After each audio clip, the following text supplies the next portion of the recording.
Es importante discernir los espíritus. En la vida cristiana es muy importante discernir los espíritus y para ello, el Señor ha dotado a algunos miembros de su cuerpo con ese don. Veamos qué aporta ese don al cuerpo de Cristo. Sin ley no es posible ejercer justicia. Para que un juez pueda ejercer justicia y dar retribución por las acciones de una persona, necesita que exista una ley que establezca lo que es correcto, lo que no, y el castigo que corresponde a cada contravención de la ley. Eso quiere decir que Dios juzgará a todos por su ley. Los que tengan los pecados borrados por la sangre derramada en la cruz por el Señor Jesús, no tendrán delitos y por eso no recibirán castigo. En cambio, los que hayan rechazado el sacrificio de Cristo, tienen en contra suya un acta que describe sus transgresiones de la ley de Dios. Cuando se presenten ante el tribunal divino, serán penalizados con la condena según sus pecados. Esa es la justicia de Dios y a la vez su misericordia. Durante 4000 años, anunció que vendría el Mesías Redentor y durante los últimos 2000 años, viene anunciando por medio de la Iglesia, que ese Mesías ya vino y que, todo el que crea en el sacrificio que hizo en la cruz, tendrá borrados sus pecados. La palabra de Dios es, por lo tanto, el fundamento que sostiene todas las cosas en su sitio y es la ley y principios por los cuales Él juzga de forma justa. Partiendo de esa perspectiva, hoy vamos a hablar de lo que hacemos en discernir y por qué lo hacemos, esperando que te pueda servir de bendición o de inspiración. ¿Cómo llevar al hombre a la destrucción? Leyendo el libro de Job, vemos que Satanás quería hundir a Job, pero no podía tocarlo si Dios no se lo permitía. En Lucas 10 y 31 leemos que el Señor estaba diciendo a los discípulos que ellos se sentarían en tronos y juzgarían a las 12 tribus de Israel.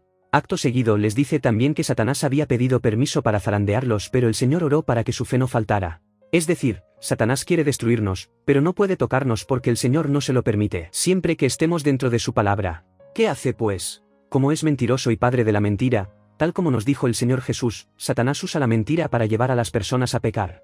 Si alguien peca, infringe la ley y entonces es culpable ante el juez. Juan ya nos dice que espera a una persona que infringe la ley y no está bajo la redención de la sangre de Cristo. El que no cree, ya ha sido condenado, porque no ha creído en el nombre del unigénito Hijo de Dios. En el caso de una persona verdaderamente convertida a Cristo, la cosa funciona de forma distinta. El enemigo sigue tentando a los cristianos, pero hay un factor fundamental que ayuda al creyente, el Espíritu Santo y la Biblia. Al no estar bajo el yugo del pecado, un cristiano puede elegir pecar o no. El Espíritu Santo y la Biblia lo ayudan a mantenerse fieles a Cristo. El problema del cristiano que peca es que, cuando lo hace, pisotea la sangre de Cristo y a la vez se pone en riesgo para que Satanás invada su vida y le cause perjuicios, a veces muy grandes.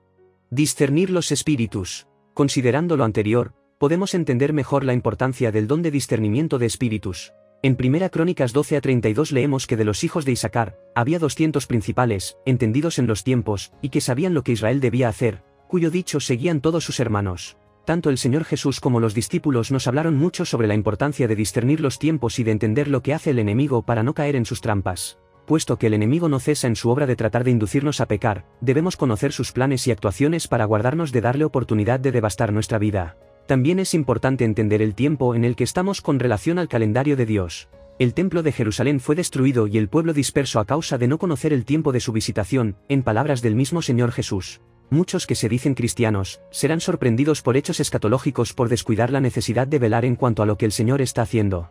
El versículo de Ezequiel 44 a 23 dice así: y enseñarán a mi pueblo a hacer diferencia entre lo santo y lo profano, y les enseñarán a discernir entre lo limpio y lo no limpio.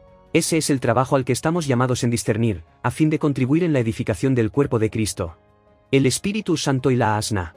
El discernimiento es importante para cumplir este trabajo, aunque eso no quiere decir que seamos especiales, sino que, por don y gracia, el Señor ha determinado que trabajemos en ese campo. Acordémonos que el Señor usó una asna para abrirle los ojos al profeta y darle discernimiento de lo que pasaba. Dios es soberano y usa a cualquiera que elija para el propósito que tiene en el ámbito que sea. En esencia, todos estamos llamados a edificar el cuerpo de Cristo de una u otra forma, como explica Pablo en Efesios 4.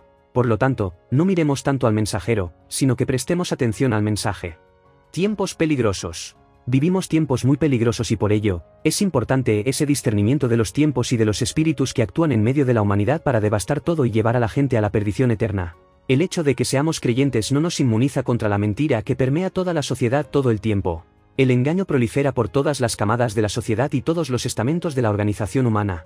La mentira mueve el mundo actualmente. Por eso en discernir insistimos tanto en el pensamiento individual y en el colectivo, en la imposición de agendas de manipulación, en destapar lo que parece una cosa y es otra muy distinta, en contar lo que hacen los sistemas satánicos, etc. Llevamos muchos años de una cuidadosa planificación por parte de los agentes del anticristo a fin de preparar el surgimiento de su gobierno destructivo.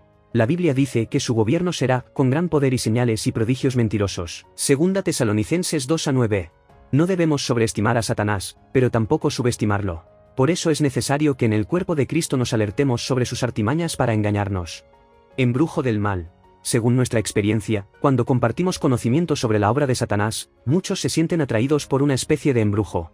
Eso, sin duda, no es sano espiritualmente y debe ser tratado por la persona que siente esa atracción malsana. Cuando se nos explican cosas sobre las obras de Satanás, debemos ser sabios y tratar la información de la siguiente manera. 1. Pasarla por el filtro de la Biblia para ver si es información veraz. 2. No dejar que esas obras nos amedrenten. 3. Meditar sobre cuánto poder tiene el Señor Jesús, que nos defiende de tamaña maldad. 4. Adorar al Señor Jesús al adquirir una mayor comprensión de lo impresionante que ha sido su obra redentora. 5.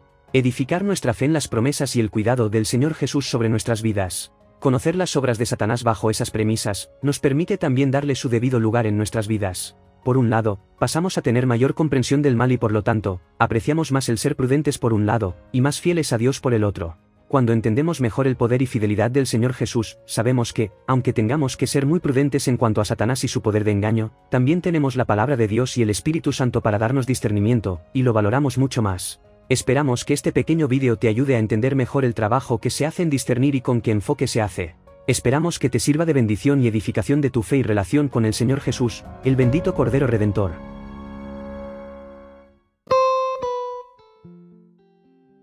Si consideras que este trabajo es edificante, inscríbete en nuestros canales de YouTube y Telegram. No monetizamos el material y la única forma de saber que te gusta, es si te manifiestas dando un like, haciendo un comentario o inscribiéndote.